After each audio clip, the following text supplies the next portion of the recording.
के नवरत्नों में से तानसेन एक प्रमुख संगीतकार थे। तो तानसेन जो है जब अपने तंबूरा पे बजाने लगते तो पूरे जितने भी लोग होते आसपास के वो सारे लोग उस पर मुग्ध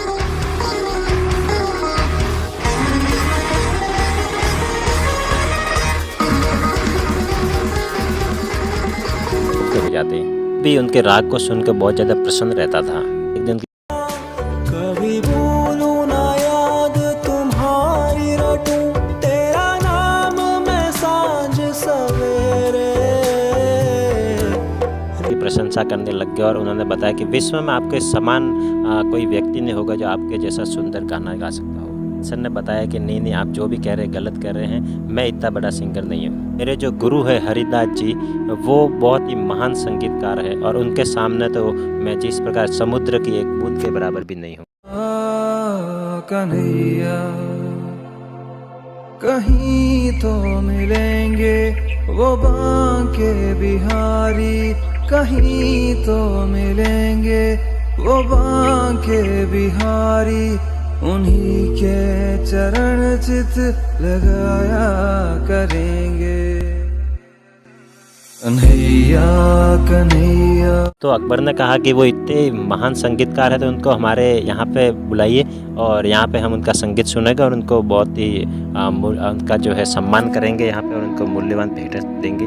तानसेन ने कहा कि नहीं वो तो ब्रज भूमि को छोड़ कर कहीं बाहर नहीं जाते, वो ब्रज भूमि में ही रहते हैं और पूरी तरह से उन्होंने भगवान कृष्ण को ही समर्पित कर दिया है अपना पूरा जीवन और ब्रज भूमि को छोड़कर वो कहीं नहीं जाते। ने कहा कि ठीक है हम एक दिन जाएंगे और हम देखेंगे कि वो कितने बड़े संगीतकार हैं, जो है उनकी परीक्षा लेना चाहता था। तानसेन ने कहा कि अगर आप इस राजसी पहनावे में जाएंगे तो कुछ प्रॉब्लम हो सकती है, इसलिए आपको जो है आम आदमी बन के जाना पड़ेगा। आपको पहले बता दूंगा, उस दिन हम चलेंगे। वो एक दिन जो है तानसेन ने उनको बताया तो अकबर ने है जो है आम आदमी बने और जो तानसेन के असिस्टेंट बन के उनके साथ में उनके सामग्री साथ में वो वृंदावन क्षेत्र में पहुंच गए।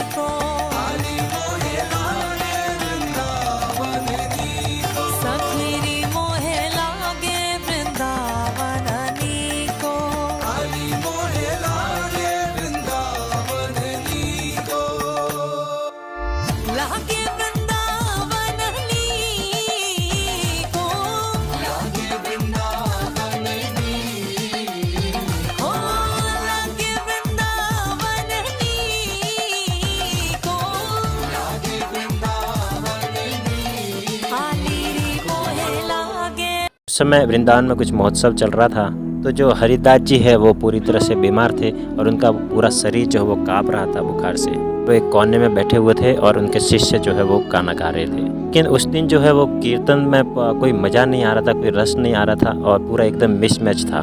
राग और ताल कुछ मैच नहीं कर रहे थे। गाने वाला कुछ और गा रहा था, बजाने वाले कुछ और बजा रहे थे। इस तरह से कोई तालमेल नहीं था। एक प्रकार से खिचड़ी बना हुआ तो कुछ समझ में नहीं आ रहा था क्या चल रहा है। तो जैसे ही तानसेन वहाँ पे पूछे तो सारे जो उनके शिष्य थे उन्होंने तानसेन को मौका दिया गाने का। तानसेन भी गाने लग गए तो तब भी ऐसे ही चल रहा था, कोई गाने बजाना कोई मैच नहीं कर रहा था।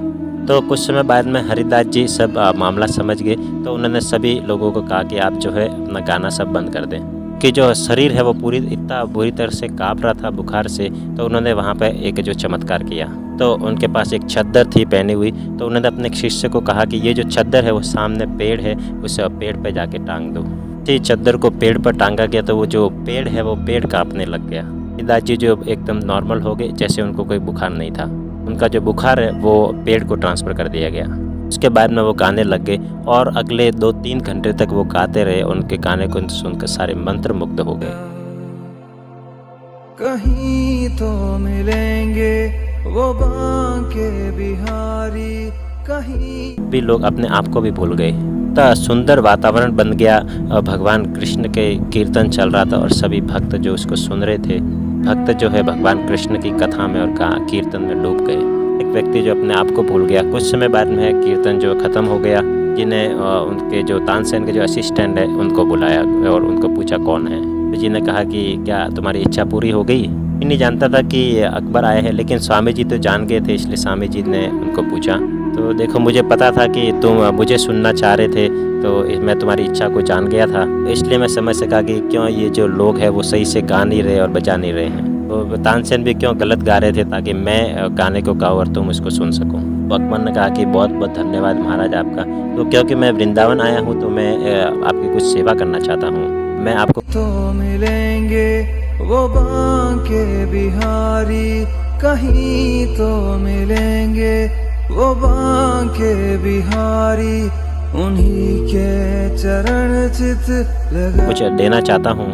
मेरा जो वृंदावन में आगमन है वो इतिहास में लिखा जाए कि मैं यहाँ पे आया हूँ और मैंने कुछ सेवा की है, तो वो जो है कुछ इतिहास में मेरा नाम लिखा जाए उस। हरिदास जी ने कहा कि नहीं, मैं तो सन्यासी हूँ और मुझे कुछ भी नहीं चाहिए। भगवान जी भी है, वो भी जंगल में रहते हैं तो उनको भी कुछ नहीं चाहिए। लेकिन जो अकबर है वो बार बार विनती कर रहा था, तो स्वामी जी ने अपने एक शिष्य को बुलाया और उनको कहा कि उनको जो है एक घाट पर ले जाओ, यमुना जी के। यमुना जी का जो घाट है वो टूटा हुआ है।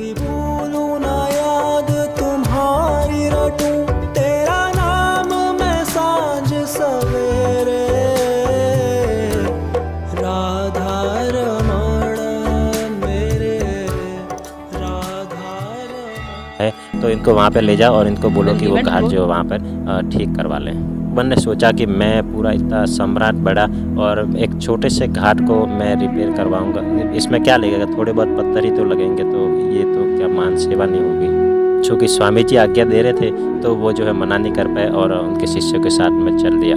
वो जो है घाट पर गए, उन्होंने देखा कि बहुत सारे पत्थर इस तरह उधर बिखरे हुए थे और पूरी तरह से घाट अव्यवस्थित था। तो जैसे वो घाट पर गए, अकबर ने देखा कि वो जो घाट है वो तो पूरी तरह से बहुत मूल्यवान पत्थरों से और हीरो से बना हुआ था। हीरे, रूबी और एमेरेंड, बहुत मूल्यवान पत्थरों से जो वो घाट पूरा बना हुआ है।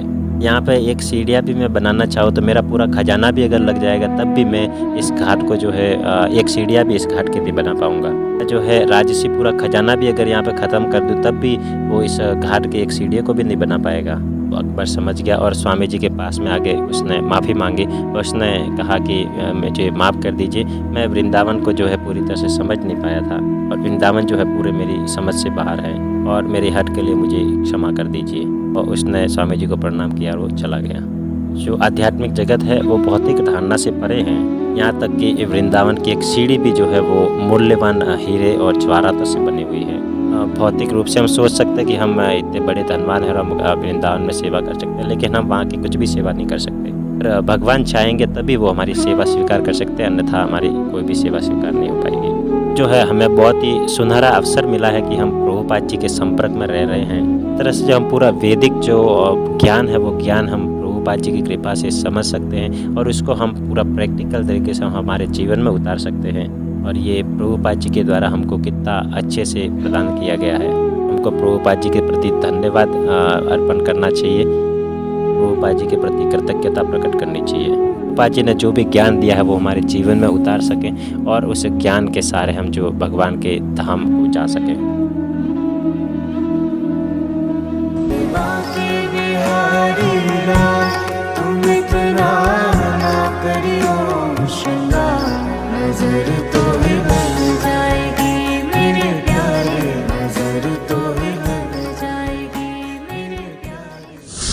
Of Vrindavan, they are trying to fulfill Krishna's desire. The cowherd's boys, the calves, the cows, the trees, the flowers, the water, the gopis, the elderly inhabitants, Mother Jasoda, Nanda, they are all engaged in fulfilling Krishna's desire. That is Vrindavan.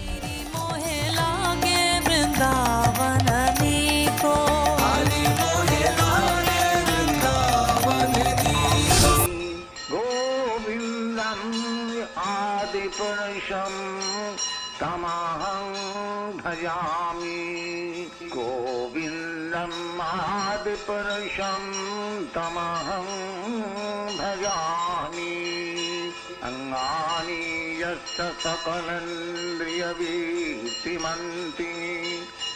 पश्यन्ति पान्ति कलयन्ति चिरं जगन्ति।